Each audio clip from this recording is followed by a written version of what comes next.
بسم اللہ الرحمن الرحیم۔ میں کہ اللہ کے لیے اچھا سلوک کرو۔ ویسے تو ہر مذہب میں اور ہر اخلاقی نظام میں رشتہ داروں کے حقوق کی رعایت کا سبق دیا گیا ہے، اور ہر مذہب والے یہ کہتے ہیں کہ رشتہ داروں کے ساتھ اچھا سلوک کرو۔ لیکن حضور پاک صلی اللہ علیہ وسلم نے ان حقوق کے بارے میں ایک ایسا اصول بیان فرمایا ہے جو تمام دوسرے مذاہب اور اخلاقی نظاموں سے بالکل ممتاز اور الگ ہے۔ اگر وہ اصول ہمارے دلوں میں بیٹھ جائے تو پھر کبھی بھی رشتہ داروں کے حقوق کی خلاف ورزی نہ ہو اور ان کے ساتھ کبھی بھی بدسلوکی نہ کریں۔ وہ اصول یہ ہے کہ جب بھی ان کے ساتھ اچھا برتاؤ یا اچھا سلوک کرو تو یہ کام ان کو خوش کرنے سے زیادہ اللہ تعالیٰ کو خوش کرنے کے لیے کرو۔ یعنی رشتہ داروں کے ساتھ اچھا سلوک کرتے وقت یہ نیت ہونی چاہیے کہ یہ اللہ تعالیٰ کا حکم ہے اور اس عمل سے اللہ تعالیٰ کو راضی کرنا مقصود ہے۔ اللہ تعالیٰ کی خوشنودی کی خاطر یہ سلوک کر رہا ہوں۔ جب انسان اللہ تعالیٰ کی رضا کی خاطر اچھا سلوک کرے گا تو اس کا لازمی نتیجہ یہ ہوگا کہ وہ اپنے رشتہ داروں سے کسی بدلے کی توقع نہیں رکھے گا، بلکہ اس کے ذہن میں یہ ہوگا کہ میں تو اللہ جل شانہ کو راضی کرنے کے لیے ان کے ساتھ اچھا سلوک کر رہا ہوں۔ میرے اچھے سلوک کے نتیجے میں یہ رشتہ دار خوش ہو جائیں اور میرا شکریہ ادا کریں اور کوئی بدلہ دیں تو وہ ایک نعمت ہے، لیکن اگر وہ خوش نہ ہو، بدلہ نہ دے تو بھی مجھے ان کے ساتھ اچھا سلوک کرنا ہے۔ مجھے اپنا وہ فریضہ انجام دینا ہے، وہ فریضہ پورا کرنا ہے جو اللہ پاک نے میرے سپرد کیا ہے۔ رشتہ داروں کے حقوق ادا کرنے کے بارے میں ہر شخص یہ کہتا ہے کہ یہ حقوق ادا کرنا اچھی بات ہے، یہ حقوق ادا کرنے چاہیے، لیکن سارے جھگڑے اور سارے فساد یہاں سے پیدا ہوتے ہیں کہ جب رشتہ دار کے ساتھ اچھا سلوک کر لیا تو اب آپ اس امید اور انتظار میں بیٹھے ہیں کہ اس کی طرف سے شکریہ ادا کیا جائے گا، اس کی طرف سے اس حسن سلوک کا بدلہ ملے گا، اور اس انتظار میں ہے کہ وہ میرے حسن سلوک کے بارے میں خاندان والوں میں چرچا کرے گا اور میرے گن گائے گا۔ لیکن آپ کی یہ امید پوری نہ ہوئی، اس نے تو شکریہ ادا کیا، اس نے نہ تو شکریہ ادا کیا اور نہ ہی بدلہ دیا،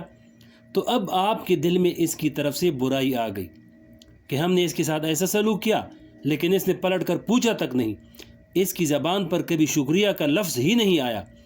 اس نے تو کبھی بدلہ ہی نہیں دیا۔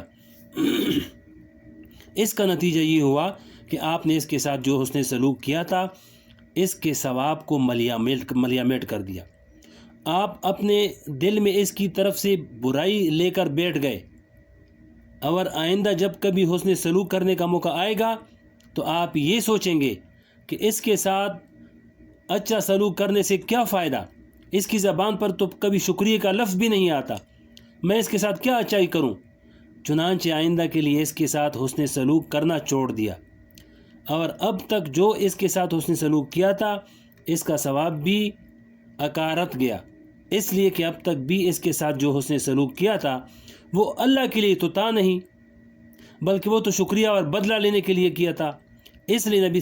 کریم صلی اللہ علیہ وسلم نے فرمایا کہ جب کسی کے ساتھ اچھا سلوک کرو تو صرف اللہ کو راضی کرنے کے لیے کرو، اس خیال سے مت کرو کہ یہ میرے ساتھ بھی بدلے میں اچھا سلوک کرے گا یا میرا شکریہ ادا کرے گا۔ آگے فرمایا کہ صلہ رحمی کرنے والا کون ہے۔ ایک حدیث جو ہمیشہ یاد رکھنی چاہیے وہ یہ کہ حضور پاک صلی اللہ علیہ وسلم نے ارشاد فرمایا، وہ شخص صلہ رحمی کرنے والا نہیں ہے جو اپنے کسی رشتہ دار کی صلہ رحمی کا بدلہ دے کہ دوسرا رشتہ دار میرے ساتھ جتنی صلہ رحمی کرے گا میں بھی اتنی ہی صلہ رحمی کروں گا، اور اگر وہ صلہ رحمی کرے گا تو میں بھی کروں گا، اور اگر وہ نہیں کرے گا تو میں بھی نہیں کروں گا۔ ایسا شخص صلہ رحمی کرنے والا نہیں ہے، اس کو صلہ رحمی کا اجر و ثواب نہیں ملے گا،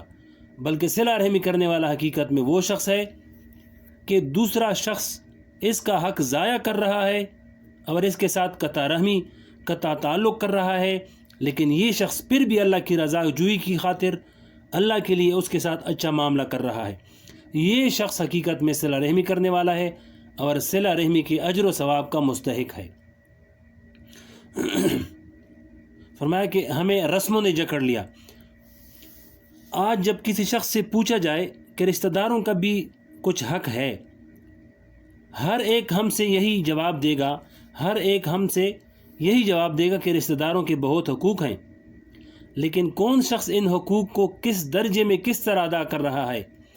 اگر اس کا جائزہ لے کر دیکھیں تو یہ نظر آئے گا کہ ہمارے سارے معاشرے کو رسموں نے جکڑ لیا ہے، اور رشتہ داروں سے جو تعلق ہے وہ صرف رسموں کی ادائیگی کی حد تک ہے، اس سے آگے کوئی تعلق نہیں۔ مثلا اگر کسی کے گھر شادی بیاہ ہے تو اس موقع پر اس کو کوئی تحفہ دینے کو دل نہیں چاہ رہا ہے یا دینے کی طاقت نہیں ہے، تو اب یہ سوچ رہے ہیں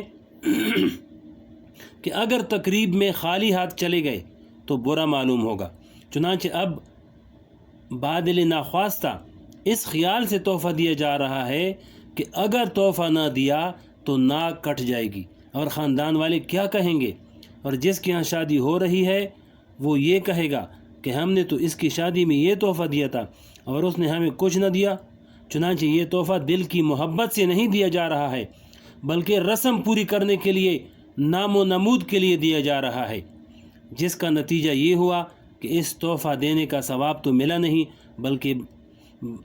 بنام نمود کی نیت کی وجہ سے الٹا گناہ ہو گیا۔ آگے فرمایا کہ تقریبات میں نیوتا دینا حرام ہے۔ ایک رسم جو ہمارے معاشرے میں پھیلی ہوئی ہے، کسی علاقے میں کم اور کسی علاقے میں زیادہ ہے، وہ ہے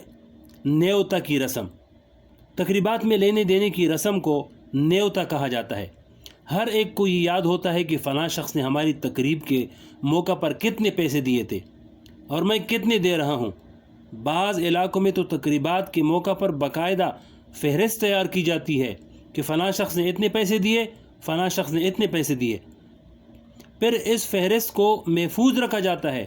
اور پھر جس شخص نے پیسے دیے ہیں اس کے گھر جب کوئی شادی بیاہ کی تقریب ہوگی تو اب یہ ضروری ہے کہ جتنے پیسے اس نے دیے تھے اتنے پیسے اس کی تقریب میں دینا لازم اور ضروری ہے، چاہے قرض لے کر دے یا اپنا اور اپنے بچوں کا پیٹ کاٹ کر دے یا چوری اور ڈاکہ ڈال کر دے، لیکن دینا ضرور ہے۔ اگر نہیں دے گا تو یہ اس معاشرے کا بدترین مجرم کہلائے گا۔ اسے نیوتا کہا جاتا ہے۔ دیکھیے، اس میں یہ پیسے صرف اس لیے دیے جا رہے ہیں کہ میرے گھر میں جب تقریب کا موقع آئے گا تو وہ بھی دے گا، لہذا بدلہ کے خیال سے جو پیسے دیے جا رہے ہیں یہ حرام قطعی ہے۔ قرآن کریم نے اس کے لیے ربوہ کا لفظ استعمال فرمایا ہے، چنانچہ فرمایا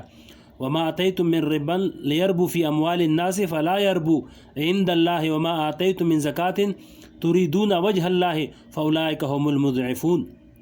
تم لوگوں کو نیوتا کے طور پر جو کچھ ہدیہ یا تحفہ دیتے ہو، لیکن اس خیال سے دیا کہ وہ میری تقریب پر یا تو اتنا ہی دے گا یا اس سے زیادہ دے گا تاکہ اس سے مال کے اندر اضافہ ہو، تو یاد رکھو اللہ کے نزدیک اس میں کوئی اضافہ نہیں ہوگا، اور جو زکوٰۃ یا صدقہ تم اللہ کی رضامندی کی نیت سے دیتے ہو تو اللہ تعالیٰ ایسے لوگوں کے مال میں چند در چند اضافہ فرماتے ہیں۔ اللہ سے دعا ہے کہ اللہ پاک عمل کرنے کی توفیق نصیب فرمائے۔